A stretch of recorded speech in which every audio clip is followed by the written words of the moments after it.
Hey everybody, it's Marcus Whitney with The Unlikely Company at unlikely.co, and you are listening to The 360 Entrepreneur with Jan Ilunga. This is episode 153, and today we take a closer look at the game of entrepreneurship. Here we go. Welcome to the 360 Entrepreneur Podcast, the show for entrepreneurs and small business owners who dream big and want to do bigger. Join some of the world's top entrepreneurs, internet marketers, and best-selling authors as they share their inspiring stories, their struggles, and give actionable tips that will help you build, grow, and promote your online business. Here's your host, Yanni Lunga. Well, hello there. Welcome to the 360 Entrepreneur Podcast. And if you have been with me last week when we talked about how to get the most out of your day with TSE, I hinted on today's episode. So I said we were going to talk about the game of entrepreneurship. And this is a very, very interesting episode, in my opinion, because it sheds some light on what entrepreneurship is and what kind of mindset you need and what are some of the things you should think about and do in order to carve your own path in the business world. So obviously everybody has idols, people you look up to. Maybe you have read a book that has inspired you to start an online business or something like that. However, you may feel at some point, okay, what are the things I can do to really stand out and leave my mark in the entrepreneurial world? Well, if those are some of the questions you have asked yourself in the past, then you are at the right place. And we're joined by entrepreneur, investor, speaker, Marcus Whitney. And I really, really like what he and the team behind the Unlikely Company are doing. During our interview, we talk about the mindset you need to sustain the game of entrepreneurship. Marcus shares some advice to kind of carve our space, get started as a content creator.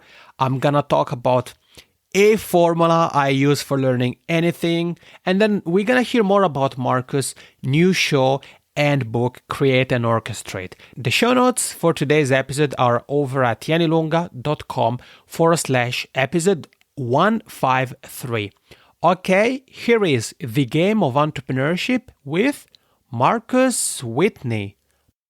Hey everybody, today we are joined by the award-winning executive, self-made serial entrepreneur, and celebrated public speaker. He's the founder of The Unlikely Company, a Nashville-based public benefit corporation that develops entrepreneurs who will have the opportunity to close the income inequality gap, all while creating businesses that address society's biggest problems. He's been featured in a bunch of different places like NPR, The Atlantic, TechCrunch, and he's here with us. I'm very happy to welcome on the show Marcus Whitney. Hey Marcus, how's it going? Oh man, I'm great, Jan. How are you?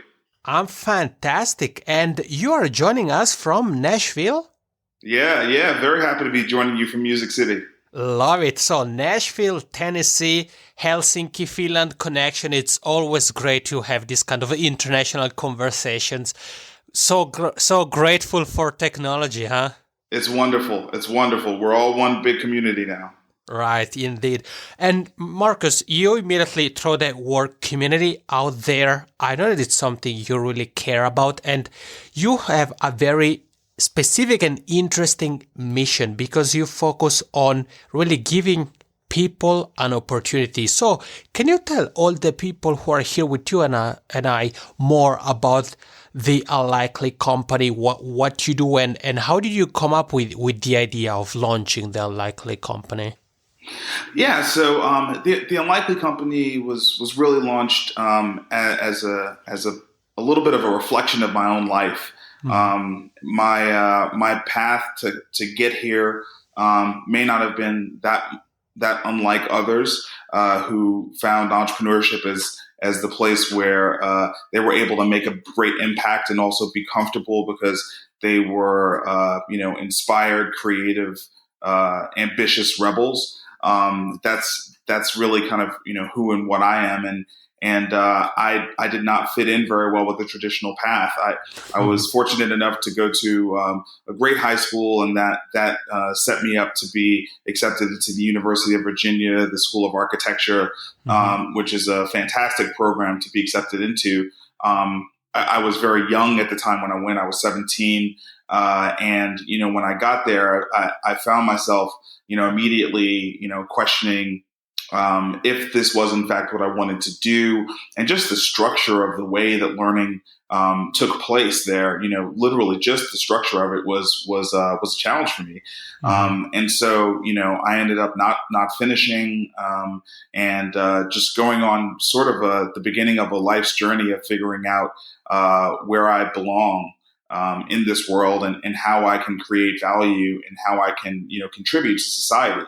And in a lot of cases, I found myself running into walls. It wasn't until I really had a chance to embrace technology, leveraging the internet, that I really realized where I was going to be fitting in. So, for me, because of what the internet has done to the economy, it's really unprecedented. It's created an opportunity where people can create wealth and create value from pockets where, quite frankly, I think in the history of humanity, this has never been possible before, right? People have always had barriers of class and, access to resources and other things. And so, generational wealth has always been a very kind of foregone conclusion in terms of, how you got your wealth. It was very much connected to, what family you were born into. We now have this economy that is global, and people have the power to create value globally, just as you're doing with this show, right? To create value globally. I think it's a massive opportunity. And quite frankly, I just don't think enough people know about it. I don't think enough people understand it. And so that's so much of what The Unlikely Company is about. It's not just about technology and the internet, but it's really about awakening people who have been told that they are less valuable because they don't fit in with kind of the common path. That entrepreneurship is an incredible path, and this is an incredible time, and that they can make an incredible mark on the world with entrepreneurship.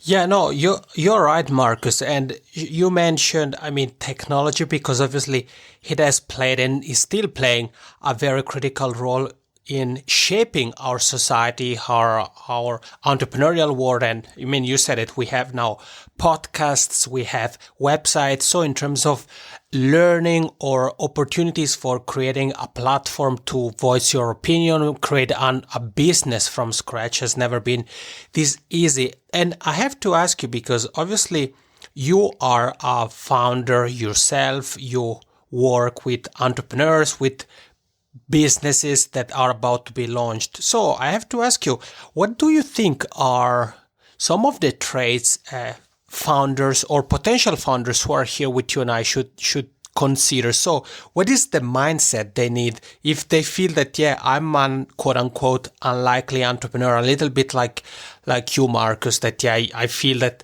I have a great message to share with the world. I want to impact people's life, but I feel that I'm not fitting in the position or the place I'm in right now, and I want to start my own thing. So what kind of mindset is needed to, let's say, make the shift?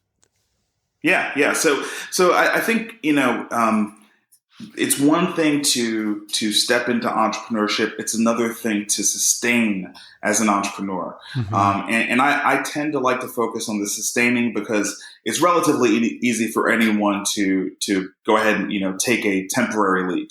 Right. But a lot of people, because they don't have the right mindset, they can't sustain. And so, I personally love this game of entrepreneurship. Every day that I wake up, I have new challenges, new opportunities, new goals that I'm really excited about. And to be completely honest with you, the money is, it's one way of keeping score, but it has never been the most important way for me of keeping score. And I just think that's so important because, markets are going to go up and down. The value of your product is going to go up and down. Your relationships with your customers are going to go up and down. What has to be constant is your love for the game. Right. I really believe that you have to love this game of entrepreneurship. And if you look at it like a game, then it will be fun for you, and this act of, creating something new, communicating its value to other people, not just the customers, but the people you need on your team to help you make this thing a reality. That's actually the part that's the most fun for me, is building great teams. I love it. I love it so much that I really overlook a lot of the challenges that I think would make most people run the other way. So that's really the big thing for me. If you love it, look, all of us are different. We have different skills. We have different values. We have different perspectives. And so, it's really a love for the game.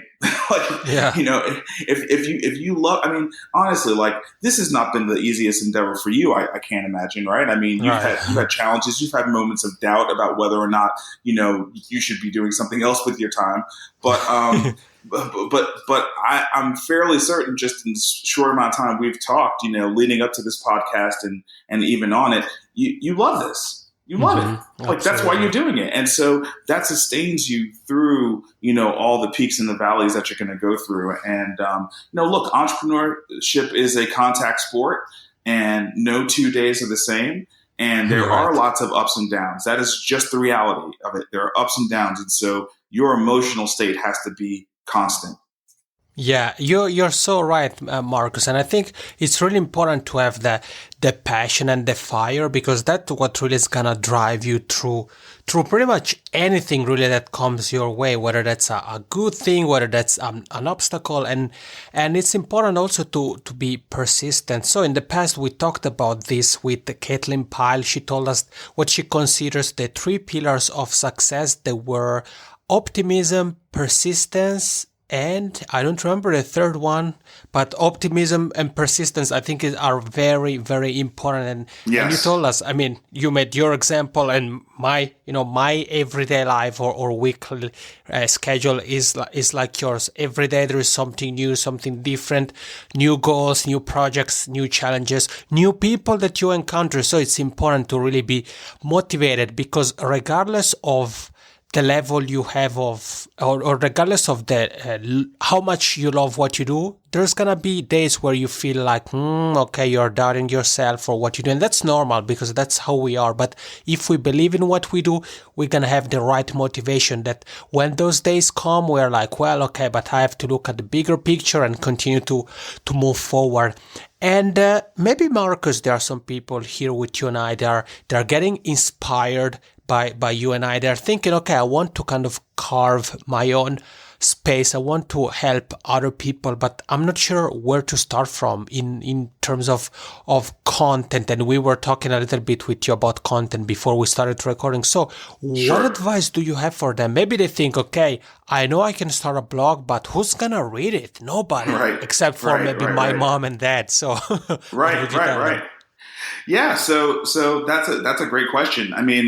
You're catching us, kind of, that's when I say we, I'm talking about my partner Jacob and I. We just launched a new YouTube show, and this is a topic we're talking about right now. Look, I've been on Twitter since 2007. I've got thousands of followers on that platform. I've got a database of thousands of people. On most social networks, I've got thousands of people that follow me. I'm not in the millions, but I've at least got thousands, and so that might be more than somebody who has hundreds and is trying to figure out how they're going to get distribution. Right. And the reason why I'm saying that is because we just released this show, and we're putting it out twice a week. And, we've got a couple hundred views here and a couple hundred views there, but it's not like every single one of our friends is coming out in droves to watch this show. Right. Mm-hmm. So, you do have to, be thinking all the time about distribution, right? Which is how you're going to get your product to your target market, how you're going to build awareness of it to your target market. And I think, the wonderful thing is that in this age of the internet, there are so many ways to do that. There are so many ways to do that.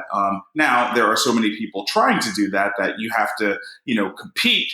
But there are certainly so many ways to do that. And I think it's the combination of understanding you have to focus on distribution. So, for example, me being on this show with you, people are listening to your show, you've got an audience, and these people have no idea who I am. Right. And so now they're like, this Marcus Whitney guy, the unlikely.co, I'll go check it out. Right. So, I'll probably get some web hits from that. And maybe there's one or two people who are loyal listeners of your show that, listen to what I'm saying and become, active audience members for me. Right. And so, it's just that idea that there are channels out there and you always have to be thinking about distribution. The other thing I'd say is that,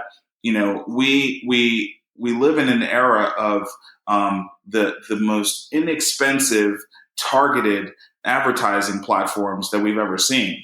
Right. Facebook and Twitter. I mean, these are platforms, and Google. These are platforms where you can target, so tightly to who you're trying to reach.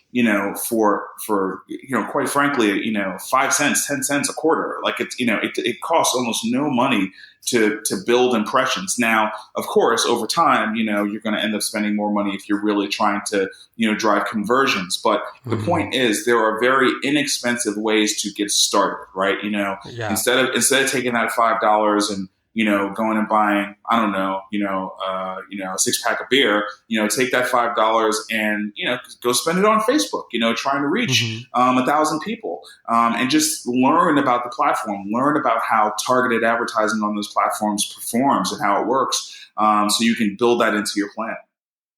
Yeah, and you mentioned Facebook advertising. There is also Twitter advertising, and more recently, Instagram advertising. If you're here with Marcus and I, and you're curious about Facebook ads, you can definitely go to the show note page where you find the links to everything Marcus and I have talked about so far. So The Unlikely Company, his web show, and also the episode with Rick Mulready where we have covered Facebook advertising. And also you're going to find the link to Marcus' Twitter page. So if you're on Twitter, you want to connect with Marcus, you want to tell him thank you, you want to give him a shout out, make sure to follow him at Marcus Whitney. And you talked about distribution, and I love it. I love the fact that you mentioned that, Marcus, because we've talked about that in the past has popped up, I believe, with Eric Sue, who mentioned Derek Halpern from socialtriggers.com, who says that you should focus, or you should divide your effort 20% in the creation and 80% in the distribution. So I think you really nailed it. And you made the example of your new show, Create and Orchestrate, the video show, where you have thousands and thousands of followers across different social media platforms. And since it's a new show, you're getting a few hundreds views here and there. So that's important to keep in mind, that everybody started with their first viewer or listener or reader, subscriber, customer. So that's what you should keep in mind. You shouldn't compare your start with somebody else's middle. Just take it step by step and choose the platform that is best for you. It can be a blog, it can be video like Marcus is doing. It can be a podcast like this one. And Marcus, we've talked about your show, Create and Orchestrate, and I'm curious, it's a brand new show by the time we're recording this. So I'm curious, can you tell all of us more about what we can expect from each episode of Create and Orchestrate? Well, I mean, I think you set it up perfectly when you talked about Halpern and his formula of 20% of your time to creation and 80% of your time to distribution. So immediately before we started recording this podcast, as I told you, Jacob and I set up the cameras and recorded a show in 10 minutes. Right. So and Jacob's got a great template now in Adobe Premiere that he is, that he's mastering so that he can now basically chop up a show. He's got a great, a great set of bumpers on the front end and the back end of the show. So, he's learning how to get the show done faster and faster. And for me, basically what I do is I come in every week. Since I talk to entrepreneurs all week, I've always got some new topic that's kind of, top of mind. And so we can shoot anywhere from, 1 to 5 shows in the course of an hour. Right. Mm-hmm. And that's how I want to keep it. Right. I'm not looking to kind of, create more work for myself. I want to create content and then master how to distribute it. And then the other thing I want to just say is I couldn't be more thrilled about the couple of hundred views that we have, quite frankly. Mm-hmm. I think they're great. We're getting great feedback on it. And I really look at this process of, distribution as a learning process. Right. For me, it's a puzzle. It's like trying to figure out, okay, cool. Like what's going to be the best platform that's going to yield? Is it going to be paid? Is it going to be organic? Is it going to be leveraging people's podcasts? I love the puzzle of trying to figure that out. So, for me, not having, thousands of views right out of the box, it just makes the puzzle more interesting. Yeah, and that's something, Marcus, I often talk about, especially in the solo sessions of the show, where I talk about my formula when it comes to marketing strategies and these kind of things. My formula is always test things out, keep track of analytics, and then tweak. So you may hear, I mentioned earlier the episode about Facebook advertising, or you can read an interesting article about Twitter advertising, or you watch a video about Instagram advertising, and everybody maybe is getting great results, but everybody is different. So you should always test things for yourself, for your specific niche, your specific company or project or post or video, whatever you want to promote, and then keep track of things and then tweak where necessary. And I like the fact, Marcus, that you talk about the importance of also being efficient. So you know that, you have a lot of content, but you want to sit down, go straight to the point, and shoot for sometimes even few episodes in a row. And it's a great tip. And I also follow your model when I record a solo session. So I often carve out a block of time in my schedule, can be an hour, where I may record 3 or 4 or 5 episodes in a row. And that definitely helps you also being consistent with your show. Because I think a big mistake, if we can call it mistake, or a big problem when it comes to content, especially with podcasts and video shows, is the lack of consistency. So many people get excited. Maybe some people, Marcus, are here with you and I. They're like, hey, I love Marcus' idea. I also am gonna go out there, start with a show. And then after a few weeks, they quit. And you have also something else coming out that we haven't touched on at all. And I was curious because I saw it on your site, and I have to ask you. So you have a book coming out, Marcus, right? Yes, I do. The way this whole thing got started is, I started to kind of look around at the books that were being written, and I just got the feeling that we were starting to leave a whole segment of our population behind. Mm-hmm. As it pertains to entrepreneurship. I just felt like I saw so many of the books, and I would read them, and just for the listeners, outside of what I do at the Unlikely Company, I run an early stage venture capital fund. So mm-hmm. I make a lot of investments and work with a lot of entrepreneurs, and so pretty kind of advanced and in my knowledge about entrepreneurship and about investing and all the startup-y stuff. So anyway, I only say that to say, when I read a lot of the books that are very popular today, they assume that the reader has a certain base of knowledge. Right. And I felt what was happening was it was alienating more and more people to the possibility of entrepreneurship in the 21st century. You know what I mean? Mm-hmm. Like entrepreneurship in 2016 is not like entrepreneurship in 2006. It's very, very different, right? I mean, we've got all these different platforms, and we've got, we've learned totally different ways, and we've got new terms, and we've got new metrics, and we've got new, ways that we describe the positions that people have in an organization. So there needed to be something that bridged the gap between all the people who, quite frankly, have been, left behind in this advancement of what entrepreneurship is like in 2016. I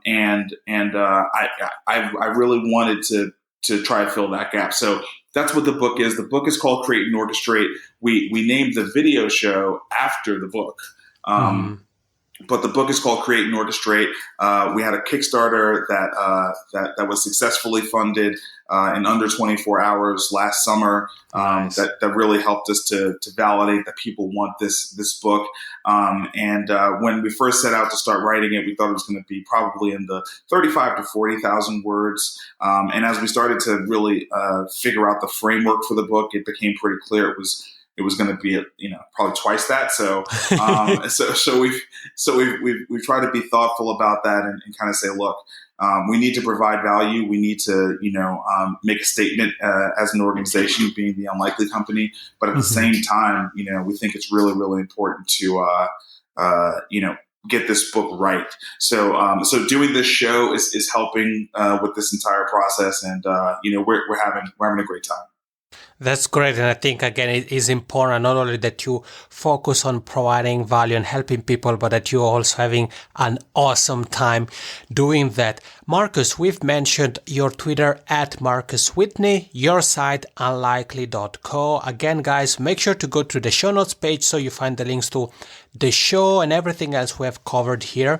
And Marcus, to wrap up this fantastic conversation, I have to ask you, what is the quickest way to get in touch with you if people would like to maybe ask you a question or simply thank you for being here? Fortunately, I found my way to social media pretty early, and so on most platforms, that would be Twitter, Instagram, all those types of things. If you just find at Marcus Whitney, and that's where you'll find me. Our website is unlikely.co, .co, and that's where you can sign up for our newsletter. That's really the best way to be in touch with us. We send out a newsletter called The Grind once a week on Sunday afternoon. It'll hit your inbox, and that really has everything. It'll have links to all of our shows. It will have special messages that I'll never put out into the public, so they won't be on a blog or Medium or anything like that. And also, as we curate great things that we see online, we'll include those in The Grind as well. So that's really how we're asking people to engage with us today. But would love any level of engagement, that people would like to give. Awesome. So you heard it, many different ways to get in touch, connect with, and learn from Marcus Whitney. Marcus, thank you so much, first and foremost, for what you and Jacob and the rest of your team are doing for the entrepreneurial community. And thank you for being here and telling us more about the world of entrepreneurship, content distribution, and sharing your story. I really appreciate it. Thank you so much, John. It's been a pleasure. And thanks to the audience for your time and attention. We appreciate you as well. We're back. Marcus, thank you so much first of all, for being here, for sharing your message with all of us, for inspiring us, and for taking us into the world of entrepreneurship. I really, really appreciated your time. And you heard it. Marcus has said he has a new video show out called Create and Orchestrate. So you find the link to that and everything else we've touched on during our interview at yanilunga.com/153. I want to leave you with a bit of suspense. I want to throw some mystery out there because I've been working on something that I'm so excited about, and I'm going to be sharing that with you next week. So you're going to be the first to hear about that. So make sure to tune in next week's episode of the 360 Entrepreneur Podcast. This is it for this week. Thank you. And I wish you an awesome rest of the week. Take care. Thank you for listening to the 360 Entrepreneur Podcast. For more tips and tools, head over to www.yanilunga.com.